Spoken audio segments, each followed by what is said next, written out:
गोरेगावच्या नेस्को मधील कॉन्सर्टचं नागपूर कनेक्शन उघड झालंय। कॉन्सर्टचं नागपूरच्या कंपनीनं आयोजन केल्याचं समोर आलंय। इन्स्पायरिंग टाय प्रोडक्शन कंपनीचा पत्ता नागपूरचा आहे। नेस्को आणि इन्स्पायरिंग टाय या दोघांनी कॉन्सर्टचं आयोजन केलं होतं। कॉन्सर्टमध्ये ड्रग्सच्या ओव्हरडोसमुळे दोघांचा मृत्यू झाला। नेस्को आणि इन्स्पायरिंग टाय या दोघांनी मिळून टेक्नो 9x9 या म्युझिक कॉन्सर्टचं आयोजन केलेलं। या प्रकरणामध्ये नेस्कोच्या सनी जैन आणि बालकृष्णन कुरूप यांच्यासह इन्स्पायरिंग टायचा संस्थापक आकाश सामल यांना अटक करण्यात आली आहे।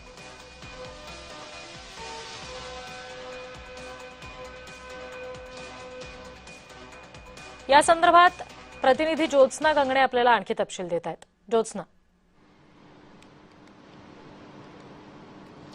रिद्धी अगदी बरोबर आहे। मुंबईच्या गोरेगाव मध्ये जो लाईव्ह कॉन्सर्ट झाला होता त्याच्यामध्ये आतापर्यंत 2 जे आहेत त्या मुलांचा मृत्यू झालेला आहे। एक मुलगी जी आहे ती गंभीर आहे आणि हॉस्पिटलमध्ये ऍडमिट आहे।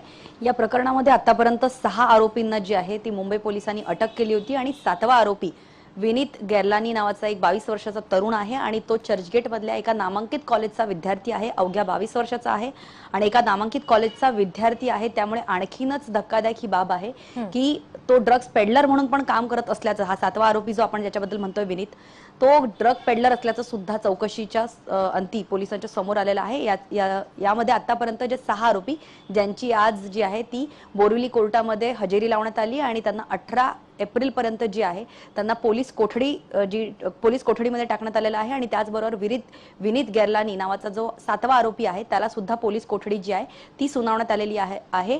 आणि विनीत गैरलानी हा जो आहे तो स्नॅपचॅट हे जो सोशल मीडिया ऍप आहे त्याच्याद्वारे विद्यार्थ्यांना किंवा ज्यांना ड्रग्सची त्याला सवय लावायची असेल किंवा ज्यांना ड्रग्स हवं असेल तो स्नॅपचॅट म्हणजे व्हॉट्सअपचा, फेसबुकचा, इंस्टाग्रामचा वापर करत नव्हता, तर स्नॅपचॅट या सोशल मीडियाचा वापर करत होता। आणि या स्नॅपचॅटच्या माध्यमातून त्याने अशी काही लोक तयार केली होती जिथे ज्या मुलांना पार्ट्या करायच्या असतील, लाईव्ह कॉन्सर्टमध्ये जायचं असेल तर त्या ठिकाणी विनीत गैरलानी जो आहे तो त्यांना ड्रग्स सप्लाय करायचा। इतकंच नव्हे तर विनीत गैरलानी जो आहे तो या गोरेगाव लाईव्ह कॉन्सर्टच्या आधी त्याच्या अकाउंटवरती आणि त्याच्या गुगल पेमेंटवरती जे आहे ते मोठ्या प्रमाणावरती पैशांची देवाणघेवाण झाल्याचं सुद्धा माहिती झाले। याचाच अर्थ विनीत गैरलानी हा ड्रग पेडलर म्हणून गेले किती दिवस काम करत होता याची सुद्धा सखोल चौकशी जी आहे ती मुंबई पोलीस करणार आहे। याचबरोबर याच्यामध्ये जे आणखीन 2 फरार आरोपी आहेत ज्याचा तपास मुंबई पोलीस जे आहेत ते प्रकर्षाने करत आहेत, त्या 2 आरोपींच्या सोबत सुद्धा विनीत गैरलानी याचा पैशांचा व्यवहार झाला होता। स्नॅपचॅट मध्ये कोणतं ड्रग्स कुठे पोहोचवायचं आहे यावर सुद्धा जे आहे विनीत गैरलानी त्यांच्याशी त्याचं चॅटिंग झालेलं होतं। त्याच्यामुळे विनीत गैरलानी हा जो आरोपी पकडला आहे मुंबई पोलिसांनी त्याच्यामुळे आणखीन काही सत्य या संपूर्ण प्रकरणामध्ये त्याच्यामुळे त्याच्या चौकशीकडे सुद्धा निश्चित लक्ष असेल। पुढचे तपशील वेळोवेळी तुमच्याकडून घेऊ। ज्योत्स्ना, तुम्ही अशाच जोडलेल्या राहा।